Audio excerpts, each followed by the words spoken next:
ಬೇಕಾದ ಕಾಡಾನೆಗಳು ಆಹಾರ ಅರಸಿ ನಾಡಿನ ಕಡೆ ಬರುತ್ತಿದ್ದು, ಅದರಲ್ಲೂ ಕರ್ನಾಟಕ ತಮಿಳುನಾಡು ಗಡಿಭಾಗದಲ್ಲಿ ಹಾದು ಹೋಗುವ ಅಂತಾರಾಜ್ಯ ರಾಷ್ಟ್ರೀಯ ಹೆದ್ದಾರಿಯ ಬದಿಯಲ್ಲಿ ಕಾಡಾನೆ ಆಗಮಿಸಿ ಹಾದು ಹೋಗುವ ವಾಹನಗಳ ಚಾಲಕರಲ್ಲಿ ಭಯಭೀತಿಯನ್ನುಂಟು ಮಾಡುತ್ತಿದೆ. ಚಾಮರಾಜನಗರ ಮೂಲದ ತಮಿಳುನಾಡಿಗೆ ಹಾದು ಹೋಗುವ ರಾಷ್ಟ್ರೀಯ ಹೆದ್ದಾರಿಯ ದಿಂಬಂ ಘಾಟ್ನಲ್ಲಿ ಕಾಡಾನೆಗಳು ನಿತ್ಯವೂ ರಸ್ತೆ ಬದಿಯಲ್ಲಿ ನಿಂತು ಆಹಾರಕ್ಕಾಗಿ ಗೂಡ್ಸ್ ವಾಹನಗಳನ್ನು ಪರಿಶೀಲನೆ ಮಾಡುತ್ತಿದೆ. ಕರ್ನಾಟಕ ತಮಿಳುನಾಡು ನಡುವೆ ಪ್ರತಿನಿತ್ಯ ನೂರಾರು ವಾಹನಗಳಲ್ಲಿ ತರಕಾರಿ, ಹಣ್ಣು ಹಾಗೂ ದಿನಸಿ ಮತ್ತು ಕಬ್ಬು ಸಾಗಾಣಿಕೆಯಾಗುತ್ತಿದೆ. ಕಾಡಿನಲ್ಲಿದ್ದ ಕಾಡಾನೆಗಳು ಸೂರ್ಯಾಸ್ತವಾಗ್ತಾ ಇದ್ದಂತೆ ರಸ್ತೆ ಬದಿಗೆ ಬಂದು ಹಾದು ಹೋಗುವ ವಾಹನಗಳ ಬಳಿ ಬಂದು ಆಹಾರಕ್ಕಾಗಿ ತಪಾಸಣೆ ಮಾಡುತ್ತಿರುತ್ತವೆ. ಇದರಿಂದಾಗಿ ಅನೇಕ ಚಾಲಕರು ಭಯಭೀತಿಯಲ್ಲೇ ವಾಹನ ಚಾಲನೆ ಮಾಡುತ್ತಿದ್ದಾರೆ. ಕಬ್ಬು ಮತ್ತು ತರಕಾರಿ ವಾಹನಗಳು ಬಂದರೆ ಕಾಡಾನೆಗೆ ಹಬ್ಬದಂತೆ ತನ್ನ ಸೊಂಡಿಲಿನಿಂದ ಕಬ್ಬು ಮತ್ತು ತರಕಾರಿಗಳನ್ನು ತೆಗೆದುಕೊಂಡು ತಿಂದು ತೆರಳುತ್ತಿರುತ್ತದೆ.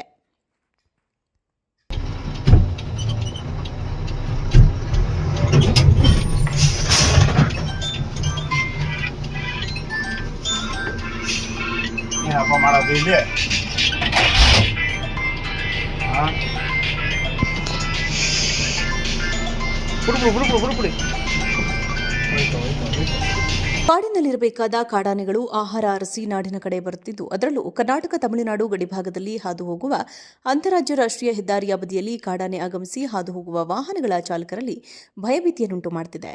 ಚಾಮರಾಜನಗರ ಮೂಲದ ತಮಿಳುನಾಡಿಗೆ ಹಾದು ಹೋಗುವ ರಾಷ್ಟ್ರೀಯ ಹೆದ್ದಾರಿಯ ದಿಂಬಂ ಘಾಟ್ನಲ್ಲಿ ಕಾಡಾನೆಗಳು ನಿತ್ಯವೂ ರಸ್ತೆ ಬದಿಯಲ್ಲಿ ನಿಂತು ಆಹಾರಕ್ಕಾಗಿ ಗೂಡ್ಸ್ ವಾಹನಗಳನ್ನು ಪರಿಶೀಲನೆ ಮಾಡುತ್ತಿದೆ. ಕರ್ನಾಟಕ ತಮಿಳುನಾಡು ನಡುವೆ ಪ್ರತಿನಿತ್ಯ ನೂರಾರು ವಾಹನಗಳಲ್ಲಿ ತರಕಾರಿ, ಹಣ್ಣು ಹಾಗೂ ದಿನಸಿ ಮತ್ತು ಕಬ್ಬು ಸಾಗಾಣಿಕೆಯಾಗುತ್ತಿದೆ. ಕಾಡಿನಲ್ಲಿದ್ದ ಕಾಡಾನೆಗಳು ಸೂರ್ಯಾಸ್ತವಾಗ್ತಾ ಇದ್ದಂತೆ ರಸ್ತೆ ಬದಿಗೆ ಬಂದು ಹಾದು ಹೋಗುವ ವಾಹನಗಳ ಬಳಿ ಬಂದು ಆಹಾರಕ್ಕಾಗಿ ತಪಾಸಣೆ ಮಾಡುತ್ತಿರುತ್ತವೆ. ಇದರಿಂದಾಗಿ ಅನೇಕ ಚಾಲಕರು ಭಯಭೀತಿಯಲ್ಲೇ ವಾಹನ ಚಾಲನೆ ಮಾಡುತ್ತಿದ್ದಾರೆ. ಕಬ್ಬು ಮತ್ತು ತರಕಾರಿ ವಾಹನಗಳು ಬಂದರೆ ಕಾಡಾನೆಗೆ ಹಬ್ಬದಂತೆ ತನ್ನ ಸೊಂಡಿಲಿನಿಂದ ಕಬ್ಬು ಮತ್ತು ತರಕಾರಿಗಳನ್ನು ತೆಗೆದುಕೊಂಡು ತಿಂದು ತೆರಳುತ್ತಿರುತ್ತದೆ.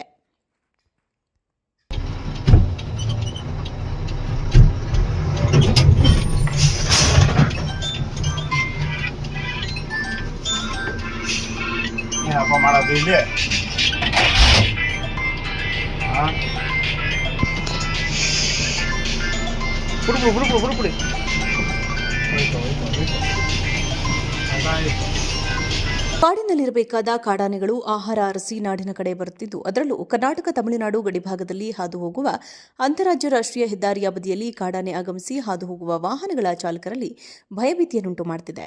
ಚಾಮರಾಜನಗರ ಮೂಲದ ತಮಿಳುನಾಡಿಗೆ ಹಾದು ಹೋಗುವ ರಾಷ್ಟ್ರೀಯ ಹೆದ್ದಾರಿಯ ದಿಂಬಂ ಘಾಟ್ನಲ್ಲಿ ಕಾಡಾನೆಗಳು ನಿತ್ಯವೂ ರಸ್ತೆ ಬದಿಯಲ್ಲಿ ನಿಂತು ಆಹಾರಕ್ಕಾಗಿ ಗೂಡ್ಸ್ ವಾಹನಗಳನ್ನು ಪರಿಶೀಲನೆ ಮಾಡುತ್ತಿದೆ. ಕರ್ನಾಟಕ ತಮಿಳುನಾಡು ನಡುವೆ ಪ್ರತಿನಿತ್ಯ ನೂರಾರು ವಾಹನಗಳಲ್ಲಿ ತರಕಾರಿ, ಹಣ್ಣು ಹಾಗೂ ದಿನಸಿ ಮತ್ತು ಕಬ್ಬು ಸಾಗಾಣಿಕೆಯಾಗುತ್ತಿದೆ. ಕಾಡಿನಲ್ಲಿದ್ದ ಕಾಡಾನೆಗಳು ಸೂರ್ಯಾಸ್ತವಾಗ್ತಾ ಇದ್ದಂತೆ ರಸ್ತೆ ಬದಿಗೆ ಬಂದು ಹಾದು ಹೋಗುವ ವಾಹನಗಳ ಬಳಿ ಬಂದು ಆಹಾರಕ್ಕಾಗಿ ತಪಾಸಣೆ ಮಾಡುತ್ತಿರುತ್ತವೆ.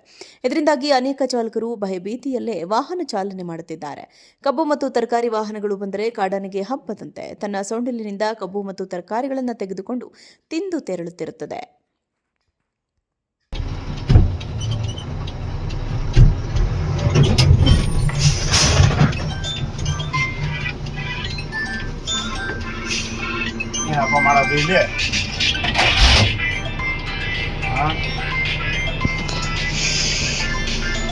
புடு